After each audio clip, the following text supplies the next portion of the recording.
Hello everyone. I've just jumped on because I wanted to do a quick video about something that's been coming up for me the past few days. And I imagine that as this is coming up for me, it's coming up in the collective consciousness, it's coming up for everyone. So the subject is worry. And I wanted to look at it maybe from a different point of view than the point of view it's normally looked at from. So I've kind of been hearing people talking about worrying and worrying about other people. And interestingly enough, I've been drawn to worry about my friend at the moment. And I'm stepping back from it because I don't want to get caught up in that scenario of projecting that energy out, that energy of worry. Because in itself, it kind of, if I have to take responsibility for someone else, for another adult, by worrying about them, it suggests that I don't trust their own ability to navigate their life for themselves. In fact, it doesn't suggest that, that's what it's saying. So I really don't want to get caught up in that, because that is what worry's about to some degree. But to come right back to basics, what is worry? What are we doing when we're worrying? We're basically imagining a scenario that we don't want to happen. Why are we doing that? We're bringing these ideas, these pictures into our head, into our mind, of what we don't want to occur. And we all do it, I'm sure, or we've all been guilty of it at some time. But even why would we want to do that? Why would we put ourselves through that?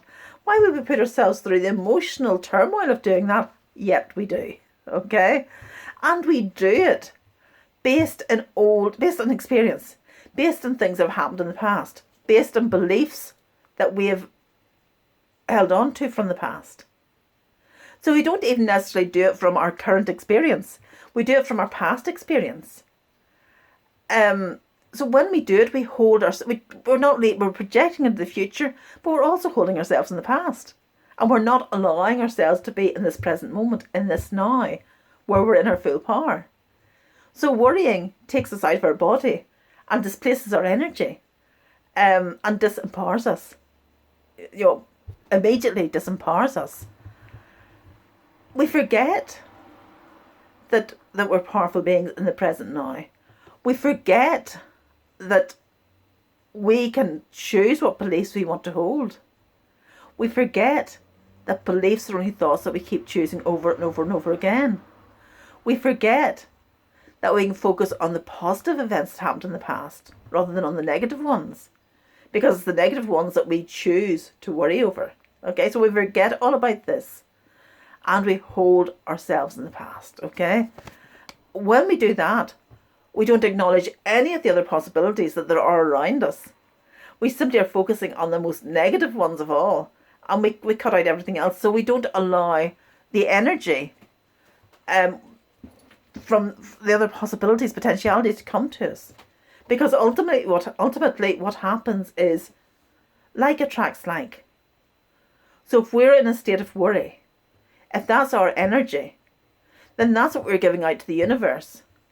And we're attracting the same energetic vibration back to us.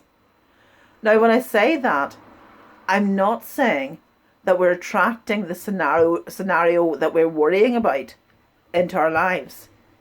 We could be. But it's not as black and white as that. What I'm saying is that we're attracting that energetic vibration into our lives. So we're attracting that feeling, that discomfort of worrying. We're attracting more of that into our lives, which should come in lots of different forms and shapes and circumstances. Okay, so energetically, that's what's happening. That's really what's happening. But I want to talk about worry, particularly today, as a control mechanism. And I don't often hear, in fact, I don't think I've ever heard anyone talking about worry in this way. But ultimately, worry is a control mechanism when we worry about other people. When we project our worry onto other people, we're controlling them, or we're attempting to control them. That's our objective when we tell them about us worrying about them, whether we're conscious of that or not. So many times I hear, and I'm given the understanding that to worry about someone is to love them. If you love someone, you worry about them. And that's what the majority of us believe. But I'm asking you today, if you do that, to step back and to look at the situation with fresh eyes and to really feel into the situation if that's a habit that you're into, and to review it, okay? And to start to give you an understanding of what I'm talking about, I'll give you a wee bit about my background. In our house, in our family home, there was always something to worry about. So my mum was always worried about something, whether that was ill health, whether that was not having enough to get by on, whether that was behaviour of me or my brother, whether that was what the neighbours thought. Whatever it was, there's always something to worry about. My mum suffered from depression throughout her life. And when I was young and growing up, right through my teenage years and young adulthood years, she had a number of nervous breakdowns. So she really fretted her time away during this time. Now, in fairness to her, she was an amazing woman. And as I went through sort of her early adulthood into sort of later years, she actually managed to heal herself in many ways. She was absolutely amazing what she did do eventually. But as I say, throughout my formative years, that worry was always around. Now, what that did to me was that taught me as a sensitive child, that taught me that I needed to be good, to be accepted first of all, just to be accepted, but also I needed to be good to avoid causing others pain. Because when I wasn't good, my mum worried about me. I caused her pain. When I didn't allow her to control me, it also taught me to allow other people to control me, to give my power away. Because when I didn't allow her to control me through her worrying, she worried more. And I made her sick in my mind. So I submitted to her controlling me, because I didn't want to cause her pain.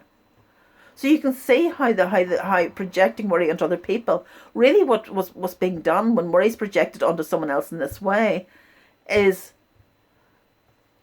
we're trying to control them so they'll behave as we want them to behave, so they'll do as we want them to do, so they'll look after our needs for control, for security, for whatever it is, rather than their own needs.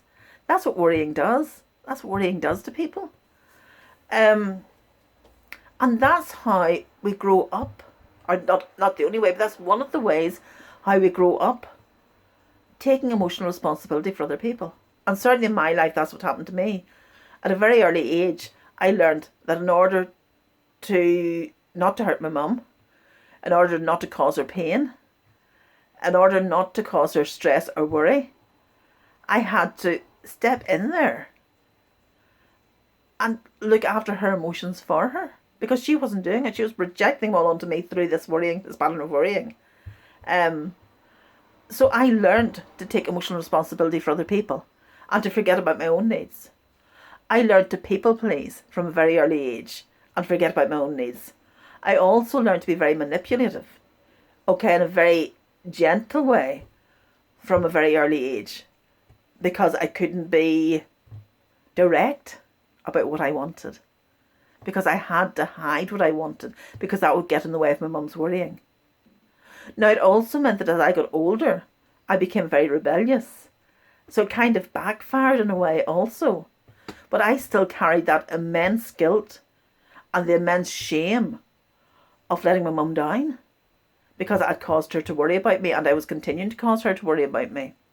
So you can see, that's only some of the impacts of being the subject of worry. What some of the impacts can be. And that's just what I want to bring up today for people when we're worrying about people. Because so often I hear, when you love someone, you worry about them. When we're worrying about people in that way, when we're telling them we're worrying about them, when we respond to them in a way that suggests we're worrying about them, we're attempting to control them, whether that's on a conscious level or not.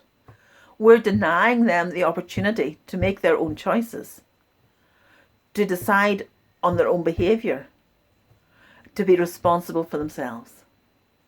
It's so, so important, this. It really is so important. And when we do that, we are literally, we're treating them as children. We're not allowing them to grow up. We're not allowing them to be adults. We're not allowing them to expand, to develop. We're holding them in the past where we're holding ourselves. And we're trying to hold them in this place of stagnation. When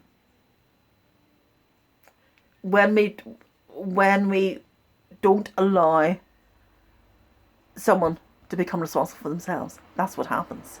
That's the damage that can be done. Now, I know my background, it was extreme because of my circumstances. And I know the majority of people won't have those circumstances, or won't, and certainly won't be experiencing worry or worrying about other people to that degree.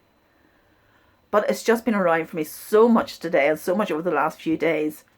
Because what's happened to me actually is I have a friend who's been on my mind. And I'm just on the kind of the cusp of slipping into worrying about her, and then I'm remembering worrying doesn't serve. I'm just on that cusp of slipping into worrying about her, and I'm remembering that worry doesn't serve. So it's really interesting. It's really, because I'm just again on the cusp, and then thinking, no, I'm not respecting her if I worry about her. It doesn't mean to say I don't love her. Of course I love her. It doesn't mean to say I don't care about her. Of course I do. Of course I want the best for her. I want her to be happy on her own conditions. I want her to be happy for herself. And that being the case, if I step in and I worry about her and I let her know that I'm worrying about her, even if I don't let her know, there's still an energetic exchange there. But particularly if I do let her know I'm worrying about her, well, that impacts on her behaviour in some way. And I truly want my friends to be happy, to be free, to be completely who they are, and to grow and to expand and to be joyous. And worrying does not facilitate that. So listen, I'm going to leave that with you today. Thank you so much for listening to me again. Sending you all loads and loads of love. Love you all. And I'll talk soon. Bye.